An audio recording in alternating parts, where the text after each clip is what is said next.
Red Flanders? Get back here and put on your pants! I can't, Sadie. I ain't got no pants no more. We're here at Silver Dollar City in Branson, Missouri to check out the brand new Fire in the Hole ride. Now, if you've been here before, you've probably been on the Fire in the Hole ride, but this is a brand new version and a brand new place. Let's go check it out.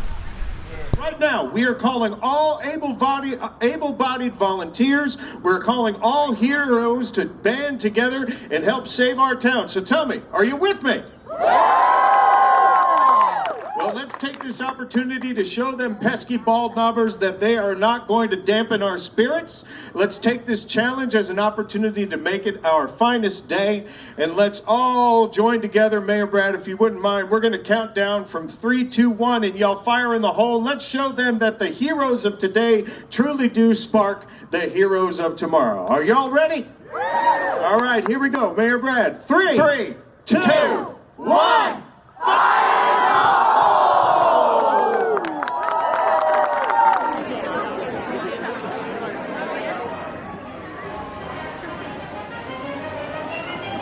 Brad, we're here at the opening of Fire in the Hole, the brand new edition. And first thing I got to talk about is that sign back there. That's awesome. You know what? We tried to think through how to take this ride concept and make it big and bold, and you see that in the facade of the building, but you also see it even in the sign. The sign is illuminated at night and gives off a glow. We can change it by season so it'll look different in our pumpkin event, different at Christmas time, different on the 4th of July, but then the flame on top can burn in the daytime and the nighttime and just symbolizes the story that we're telling in Fire in the Hole of a real night in the 1880s when the miners who had built a town on top of that mine, basically where Silver Dollar City's main street is today, bald knobbers came in and burned the town to the ground. So that real historic moment in the 1880s is a story that we've told here at Silver Dollar City for decades,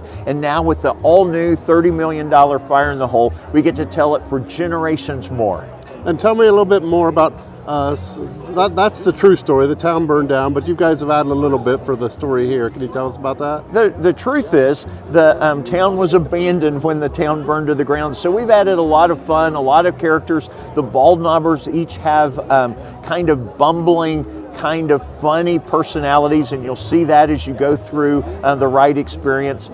And then we have some citizens of the town that are a part of the legendary story, not part of the factual story, and we get to have fun with those folks. There are 14 iconic scenes. It's a 5-story building, 3 levels of track, and when you get to that top level, it allows you to have a couple of surprise moments in the ride experience.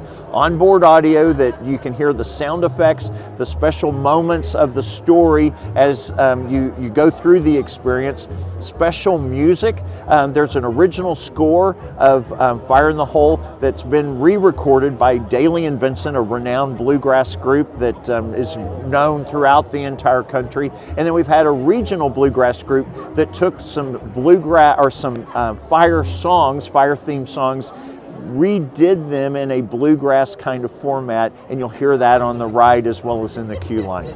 So there's some fun moments, but it's not too scary. It's a family coaster. We kept this ride at a 36-inch height requirement so that small children can ride it with their parents, with their grandparents, and it's even such of a ride that we want great-grandparents to ride. This is a multi-generational, G-rated, family-friendly ride. It's not a spooky ride. We wanted to make sure that kids of all ages can have fun, whether you're 90 or whether you're 5.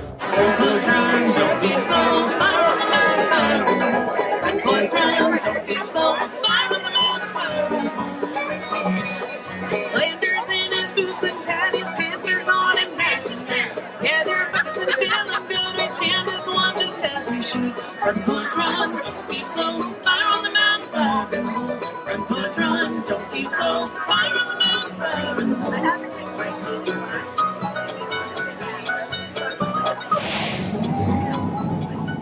Those guys, watch out for those guys, they're wanted. Welcome to Silver Dollar City, 1 mile ahead. Oh no, the whole town's on fire.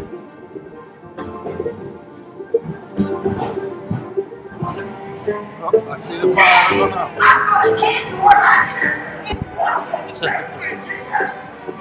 Put that gun or I'll have to shoot you. Oh no. You gonna hit the broadside of the bar? Oh, I see a firefighter there.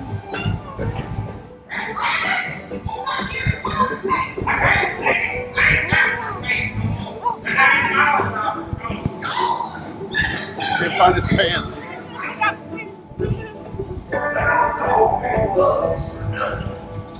Uh-oh.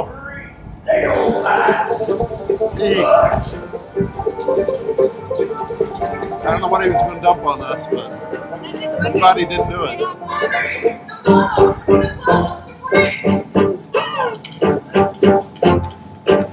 Cool. I like how they're using real fire, real water, not real fire. At least not yet.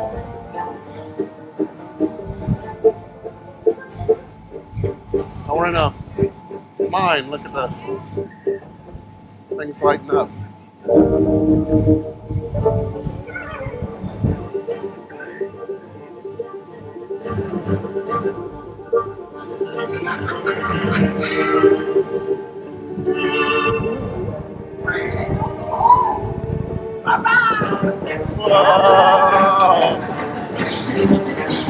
Oh no! Oh no!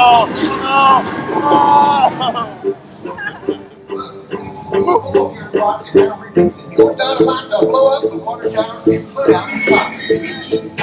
Don't throw that switch! The train's coming that Oh way! no! The train's coming. Hope it doesn't hit us.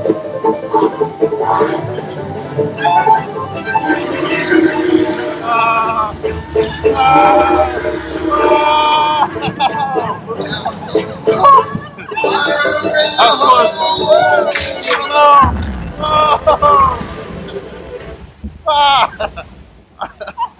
I got a little wet. Not too bad. That was good. Yeah, it was fun. We've heard that this ride is the one that you need to ride a few different times to see everything. What can you tell us to maybe look out for?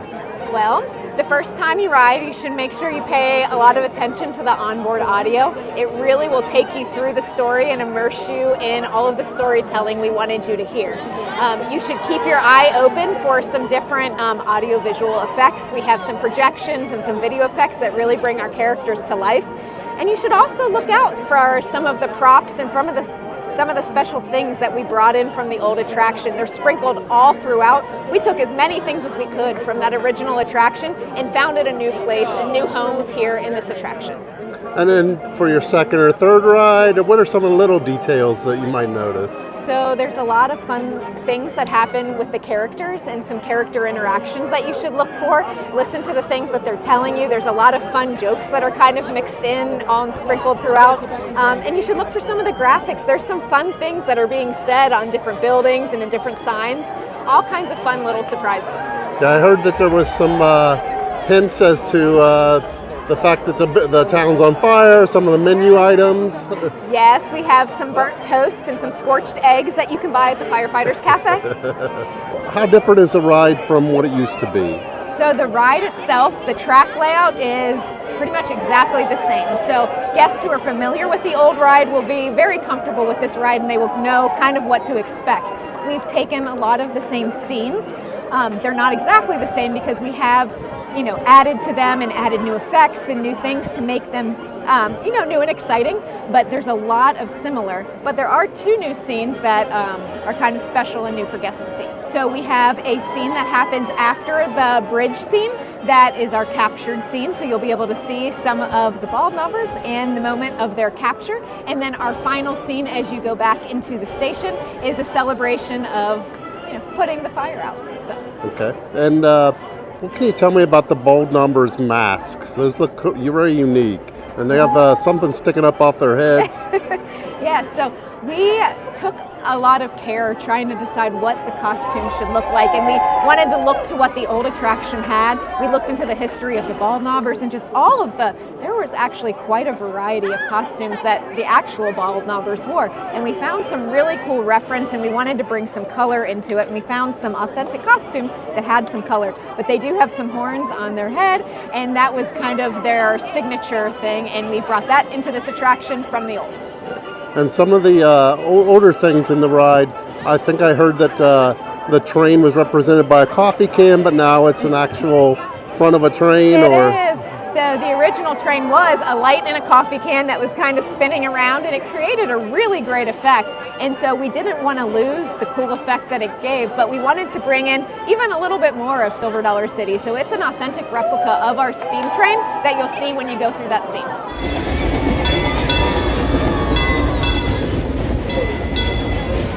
All right, we're here at Sadie's Pretzel Cafe. This is also new with the opening of Fire in the Hole.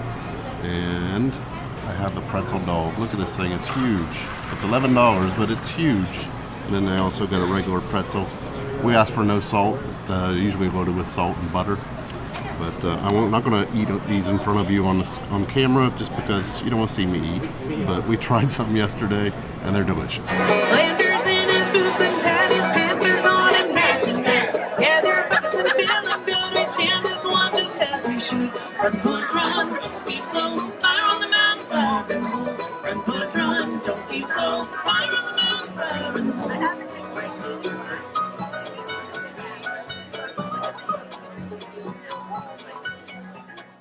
All right, Fire in the Hole is open every day here at Silver Dollar City, and I got a couple of tips for you if you come to ride. You don't get really soaked on the ride, but if you sit towards the back, you'll get even less wet. If you sit towards the front, you're going to get a little bit more wet. And then I talked to James, who works here, and he's ridden it countless times, and I asked him what his favorite row is. He said row 5. He said that the sound is the best there, and it kind of rumbles in your seat. And there's a certain section with some bugs, and he likes the way you crunch the bugs when you go over them, and the way it feels with the music and the audio in that section. If you like crunching bugs, I guess you should sit in row 5. They don't call me Bugs for nothing. Don't worry, they don't bite. Fudge.